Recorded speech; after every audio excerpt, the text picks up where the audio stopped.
Hello everyone, आज हम बात करेंगे GB logistic commerce limited IPO के। ये एक एसएमई कैटेगरी में लॉन्च कर रहे हैं। ये कंपनी 2019 में फाउंड आउट हुई है, जो इंगेज है लॉजिस्टिक बिजनेस में। The company offers a qualified fleet of drivers, a fleet of vehicles, and a charter networks for flexibility, responsive, and high capacity transportation. The company offers full truckload freight services to large and medium sized enterprises, leveraging both its own and third party transporter resources to efficiently manage logistics. The company is into two business segments, one is logistic and the second is the trading of agriculture commodity.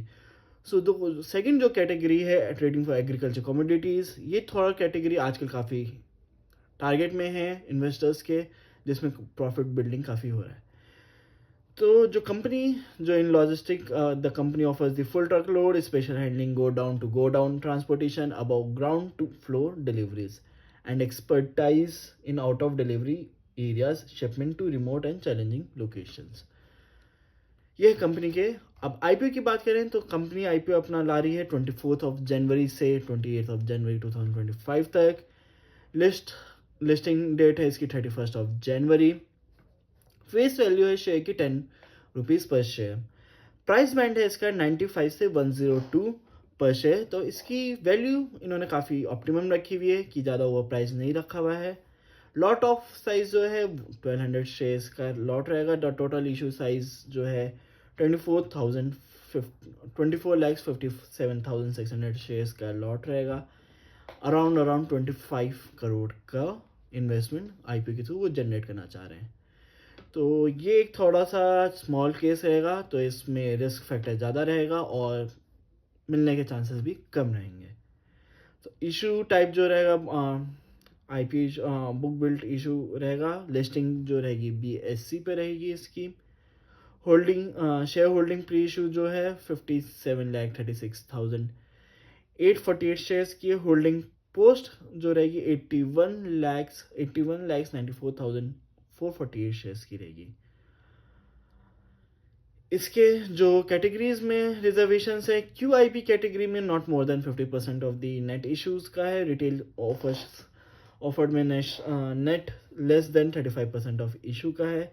HNI category में not less than 15% है।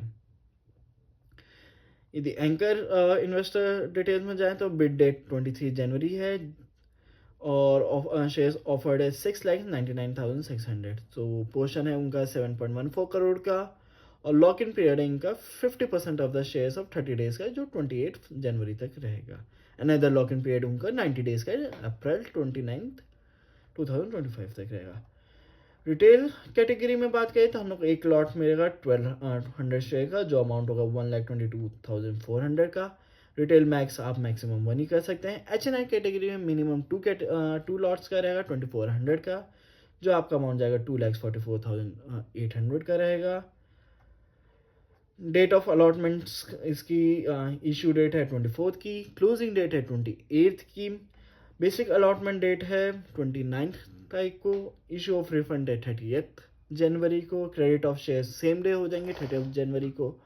Listing date है 31 जनवरी, that is Friday. And cut off time of UPI minute है 28 जनवरी 5 PM तक।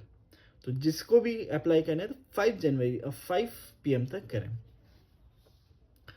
अभी pre issue holding है promoters की 74.85।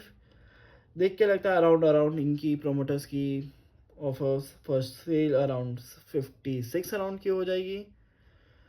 Company के फंडामेंटल्स फाइनेंस की बात की जाए तो एसेट्स यदि बात की जाए 2022 और 23 में कोई एसेट्स नहीं थे, बट इन्होंने अभी आईपीओ के लिए कह सकते हैं तो 58.6 करोड़ की बिल्ड के है मार्च 24 तक। सितंबर तक 59.28 था, तो ग्रेजुअल 1 करोड़ का इंक्रीज हुआ है। रिवेन्यू देखा जाए तो 115.63 का है। तो रिवेन्यू हमारे पास पूरे साल का नहीं, लास्ट ईयर का है। और अभी तक जो है लास्ट 6 मंथ्स का 50.85 है। यदि इंटू 2 करेंगे तो 101 अराउंड का होगा। तो मेरे ख्याल से वो डिप आया है अभी रिवेन्यू का। प्रॉफिट आफ्टर टैक्स पैट की बात की जाए तो मार्च 2022 में इनका 0.96 करोड़ था, जो फर्दर डिक्रीज हुआ है 0.77 में, फिर फर्दर इंक्रीज हुआ है 24 में 4.86 और अभी तक है 2.53। इसको 2 करेंगे तो 5.01 अराउंड का प्रॉफिट आ रहा है। तो प्रॉफिट्स इनके बढ़ रहे हैं। नेट वर्थ कंपनी की बात की जाए 2002 में 1.03 करोड़ की थी, मार्च 2023 में 1.8 करोड़ की है। एकदम से ड्रास्टिक चेंज आया है 2024 में 17.77 करोड़ की है और अभी तक 6 मंथ्स में ही उन्होंने 20.55 करोड़ की नेटवर्थ दिखाई। तो ये काफ़ी एकदम स्पाइक इन्होंने दिखाया है। रिजर्व्स एंड सरप्लस की बात करें तो कोई रिजर्व्स एंड सरप्लस नहीं थे 2022 एंड 23 में। 24 के फाइनेंशियल्स के हिसाब से 12.04 हैं और अभी तक सितंबर तक के 14.81 है। टोटल बोरिंग देखें तो 22 में अराउंड 1.18 की थी, अब 4.92 की होगी थी 23 में। 24 की बात की जाए तो 15.72 की थी और अभी तक सितंबर 2024 की बात की जाए तो 20.07 की होगी है। की परफॉर्मेंस इंडिकेटर्स की बात की जाए ROE इनका 27.36% का है, ROC इनका 14.51% का है, डेब्ट टू इक्विटी 1 से कम है 0.88 का है, फिर भी थोड़ा हायर साइड पर है। RNEW जो है 27.36 का, प्राइस टू बिक वैल्यू जो है इनकी 3.29 की है। यदि पीएस इनकी कंपैरिजन की जाए तो पीई वैल्यू इनके जो पीएस हैं VRL लॉजिस्टिक्स उनका 50.74 का है, रिटको लॉजिस्टिक्स का 30.6 का है और ओडिशा बंगाल करियर का है 32.9 का। तो ओवरऑल इनका थोड़ा सा ओवर प्राइस लग रहा है, फैक्टर्स इतने ऑब्जेक्टिव नहीं लग रहे। अब ऑब्जेक्टिव क्या है इस आईपीओ को लाने का उनके लिए?